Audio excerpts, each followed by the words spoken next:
Lecture de la première épître de saint Paul à Timothée. Fils bien-aimé, prends soin des veuves qui sont vraiment veuves.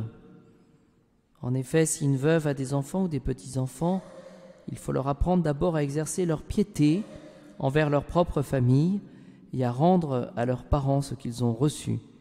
Voilà en effet ce qui plaît à Dieu. Quant à la vraie veuve, celle qui est seule au monde, elle a mis son espérance en Dieu. Elle persévère dans la demande et la prière nuit et jour. Quant à celle qui mène une vie de plaisir, quoique vivante, elle est morte. Voilà ce que tu dois leur faire savoir pour qu'elles soient irréprochables. Si quelqu'un ne veille pas sur les siens, et surtout sur ceux qui vivent sous son toit, il a renié la foi, et il est tombé plus bas que celui qui n'a pas la foi. Ne sera inscrite sur la liste des veuves que celle qui a au moins 60 ans, qui n'a eu qu'un mari, qui est connue pour ses bonnes œuvres, pour avoir par exemple élevé des enfants, exercé l'hospitalité, lavé les pieds des fidèles, aidé les affligés, recherché le bien sous toutes ses formes.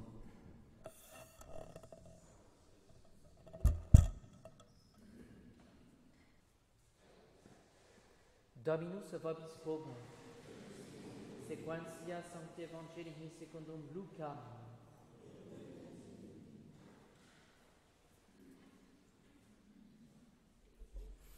En ce temps-là, Jésus se rendit dans une ville appelée Naïm. Ses disciples faisaient route avec lui, ainsi qu'une grande foule. Comme il approchait de la porte de la ville, voici qu'on emportait un mort, un fils unique dont la mère était veuve. Il y avait tel un grand nombre de gens de la ville. En la voyant, le Seigneur eut pitié d'elle et lui dit « Ne pleure pas ». Il s'approcha et toucha le cercueil. Les porteurs s'arrêtèrent et il dit « Jeune homme, je te l'ordonne, lève-toi ». Le mort se redressa et s'assit, puis se mit à parler. Et Jésus le rendit à sa mère. La crainte les saisit tous et ils glorifiaient Dieu en disant « Un grand prophète s'est levé parmi nous et Dieu a visité son peuple ».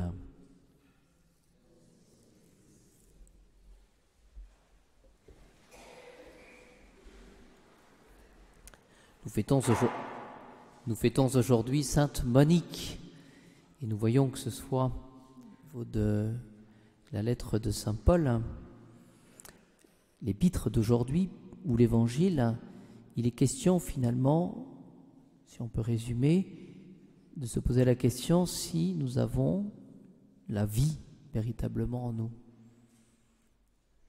Et la véritable vie, c'est la vie de la grâce. Et cette vie, il faut l'entretenir. L'entretenir non pas par des moyens humains, mais par des moyens surnaturels. Vous savez que les canaux ordinaires de la grâce sont la prière et aussi la réception des sacrements.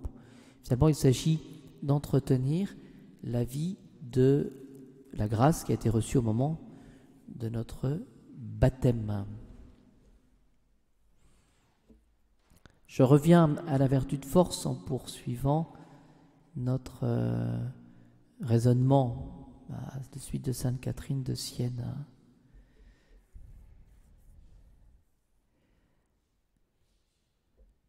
Que dit-elle dans la raison, dans l'esprit, dans la partie supérieure, spirituelle de notre être? Donc finalement, quand on réfléchit, c'est dans notre intelligence. Donc raison, dit Sainte Catherine, esprit, partie supérieure, spirituelle de notre être, se trouve, dit-elle, le siège original et principal de la force dont Dieu nous a pourvus. Et elle poursuit son raisonnement en disant « Notre volonté est une forteresse imprenable tant qu'elle ne se livre pas elle-même. » Voilà. Et c'est ça qu'il faut, me semble-t-il, retenir. Notre volonté est une forteresse imprenable tant qu'elle ne se livre pas elle-même. Vous voyez, c'est assez intéressant de voir que finalement, notre âme reste, nous le savons, la propriété du bon Dieu, notre âme. C'est le sanctuaire. Et c'est tellement vrai que, nous le savons, lorsque le démon agit dans notre âme, il ne pourra pas aller jusqu'au plus profond de notre cœur. Parce que c'est une forteresse imprenable. Le démon agira par des artifices pour nous faire tomber, mais ce qu'il faut vraiment avoir confiance, parce que le bon Dieu protège notre âme. Alors toujours dans cet esprit, Sainte Catherine peut nous aider justement pour la vertu de force. Notre volonté est une forteresse imprenable tant qu'elle ne se livre pas elle-même. Et regardons un petit peu ces occasions que nous avons finalement d'être ennemis de nous-mêmes. Finalement, l'âme qui abdique, l'âme qui est faible, eh bien cette âme, elle se met sous l'esclavage du démon. Elle poursuit, je vous cite les choses parce que comme ça c'est plus clair, si l'homme ne se dépouille pas de cette arme et s'il ne la met pas lui-même dans les mains du démon, jamais elle n'est vaincue. C'est-à-dire que dans le combat de notre vie spirituelle, si nous suivons la grâce du bon Dieu, si finalement nous ne lâchons pas, non pas seuls évidemment, mais avec la grâce du bon Dieu, eh bien, il faut avoir cette certitude et cette conviction que finalement le bon Dieu nous protège. Il n'y a pas de fatalité dans le combat spirituel. Est-ce que le bon Dieu, vous voyez, pour dire les choses autrement, est-ce que le bon Dieu demanderait des choses impossibles ? Et c'est assez intéressant de voir que dans la psychologie justement du péché et puis de l'acte, eh bien souvent, on s'en rend compte, nous mettons dans des situations où, d'une manière ou d'une autre, on abdique. Voilà. En termes plus théologiques, on dira que souvent on pêche parce qu'on se met dans l'occasion de pécher. Et donc essayons en amont, peut-être ce qui est intéressant dans la vertu de force, eh bien, à la suite de Sainte Catherine, c'est vraiment de demander au Seigneur évidemment de nous aider, mais en même temps d'être, je dirais, par sa grâce, par son aide, bien confiant dans le combat de la vie spirituelle, et puis de toujours essayer de rechercher à faire le bien. Voilà. Et ma conclusion aujourd'hui, parce qu'on continuera, c'est de prendre l'exemple de Sainte Monique. Sainte Monique. Et Sainte Monique, elle est connue pour ses larmes, c'est-à-dire qu'elle avait prié et beaucoup pleuré pour obtenir la conversion de Saint Augustin. Elle avait de la fièvre à la fin de sa vie et elle était à Rome, à Ostie. Et que dit Sainte Monique, que dit Monique à son fils ? Vous enterrerez ici votre mère. Voilà.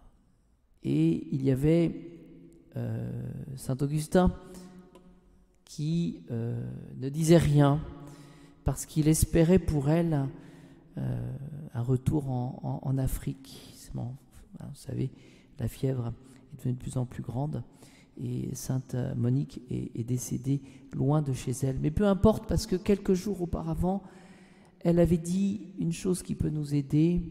Mon fils, il n'y a plus rien dans cette vie qui puisse me toucher. Que ferais-je davantage ? Je ne vois pas ce qui pourrait me retenir. Tous mes vœux sont à présent accomplis. Je ne souhaitais la prolongation de mes jours que pour, elle s'adressait à Saint Augustin, à son fils, pour vous voir catholique et enfant du ciel. Finalement, ce qui est intéressant, c'est qu'on voit Sainte Monique a été forte, finalement, dans ses larmes et dans sa prière. Pourquoi ? Parce qu'elle n'avait qu'un seul objectif, c'est la conversion de son fils, qu'il abandonne, finalement, sa vie de péché, il était manichéen, il aimait la vie, etc. Et donc, elle a pu connaître la grâce, finalement, de sa conversion, et puis finalement de sa sainteté. Vous voyez, cet exemple de Sainte Monique peut nous aider, vous voyez, pour rejoindre un petit peu ce que je disais sur la vertu de force, bien de savoir finalement pour nous quel est l'essentiel pour notre propre vie. Voilà, qu'est-ce qui est important avec ce que je suis, avec mes qualités, avec mes faiblesses. Qu'est-ce que je dois demander au Seigneur, justement? C'est la fidélité, justement, à l'essentiel. Et puis pour les autres, pour le prochain. Oui. Et Sainte Monique nous montre l'exemple, finalement, que pour elle, tout était accompli par la conversion de son fils. Le reste, mourir à Rome, à Ostie ou dans son pays, ça, c'était pas important. D'ailleurs, elle a une petite phrase qui est assez intéressante, que je n'ai pas notée, je la cite de mémoire. Elle disait que de toute façon, le Seigneur la reconnaîtrait bien au moment de la résurrection, lorsqu'il redonnerait vie justement à son corps pour la remettre un petit peu parmi les siens. Voilà, c'est-à-dire qu'elle avait vraiment compris l'essentiel. Donc l'objectif de cette messe aujourd'hui, voilà, quel est pour moi et pour ceux que j'aime l'essentiel. Voilà, qu'est-ce que je dois rechercher?